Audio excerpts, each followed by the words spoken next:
یہ ساری nuclear debate, nuclear suppliers group ہے تو کمپلیکیٹڈ ایشو، مگر سمپلی پٹ یہ ایشو کیا ہے؟ امریکہ کیوں انڈیا کی ہیلپ کر رہا ہے؟ امریکہ کیوں ہماری ہیلپ نہیں کر رہا؟ ہمارے کیا مفاد ہیں اس گروپ کے اندر آنے کے لیے؟ ہم کیوں انڈیا کو روک رہے ہیں؟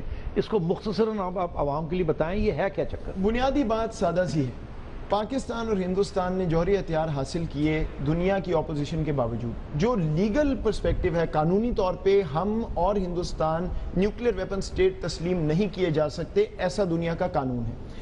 اس کو آپ نے کسی طرح نلیفائی کرنا ہے، آپ نے مین سٹریم میں آنا ہے۔ اس کا طریقہ یہ کہ جو بڑی ریجیمز ہیں نیوکلیر کی، اس میں آپ شمولیت حاصل کر لیں۔ اس شمولیت کو حاصل کرنے کے لیے دنیا کو آپ کو کنسیشن دینی پڑے گی، کیونکہ جو قوانین ہیں اس کے مطابق، کیونکہ آپ پہلے دنیا کی مخالفت کے باوجود یہ بناتے رہے جوہری ہتھیار، آپ اس میں شامل نہیں ہو سکتے۔ اور یہ جو ریجیمز ہیں ان کا سب سے بڑا مسئلہ یہ ہے کہ وہ کنسنسس پہ آپریٹ کرتی ہیں۔ پاکستان کو خطرہ یہ ہے، اور بالکل صحیح خطرہ ہے، کہ اگر ہندوستان اس ریجیم میں آ جائے تو وہ کبھی بھی پاکستان کو اس میں شامل نہیں ہونے دے گا۔ وہی معاملہ جو ہم OIC میں ہندوستان کے ساتھ کرتے ہیں۔ تو اس دفعہ دونوں نے کوشش کی۔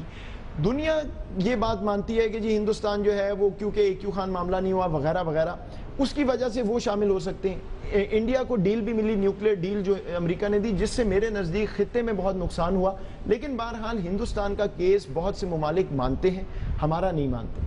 دونوں کا انہوں نے اس دفعہ رد کر دیا، نہ وہ ہندوستان کو اندر لے کے گئے سسٹم کے، نہ پاکستان کو۔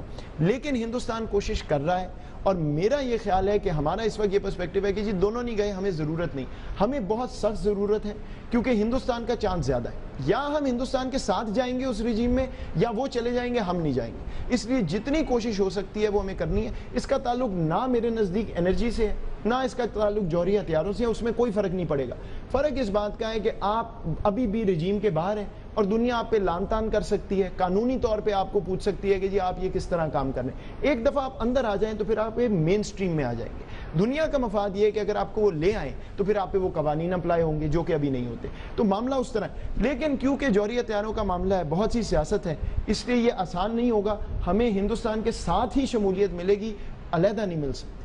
مگر یہ China is the only obstacle, اگر چائنا ویٹو نہ اپلائی کرے تو انڈیا ول گیٹ۔ بالکل، اور میں اسی لیے کہہ رہا ہوں کہ یہ ایک ونڈو ہے۔ چائنا نے ابھی تو بڑی مدد کی، روک دیا، لیکن یہ بھی یاد رکھیے کہ چین کا بہت سا انحصار ہے ویسٹرن ٹیکنالوجی پہ، وہ بھی امریکہ سے، باقی ممالک سے اپنے نیوکلیر سسٹم کے لیے بہت سی، تو وہ بہت دیر اس کو روک نہیں سکیں گے۔ اس لیے اس وقت ڈپلومیٹک ایفرٹ فرنٹ فٹ پہ ہونا چاہیے کہ کسی نہ کسی طرح پاکستان کو اس میں شامل کیا جائے۔ اور پاکستان نے سیٹی صاحب بہت سی چیزیں کی ہیں جوہری ہتھیاروں کے معاملے میں جو دنیا چاہتی تھی، اور ریکارڈ جو ہے، ٹریک ریکارڈ، وہ اب بالکل تبدیل ہو گیا AQ خان کے معاملے سے۔ لیکن بہرحال یہ سیاسی بات ہے، لابینگ ہے، ہندوستان کا اپنا پس منظر ہے، وہ ظاہری باتیں چاہتے ہیں کہ صرف وہ جائیں، ہم نہ جائیں۔ لیکن اگر ہم اس میں پیچھے ہٹیں گے تو ان کا چانس زیادہ ہے، ہمارا کم ہے، اس لیے اس ونڈو کو اویل کرنا ضروری ہے۔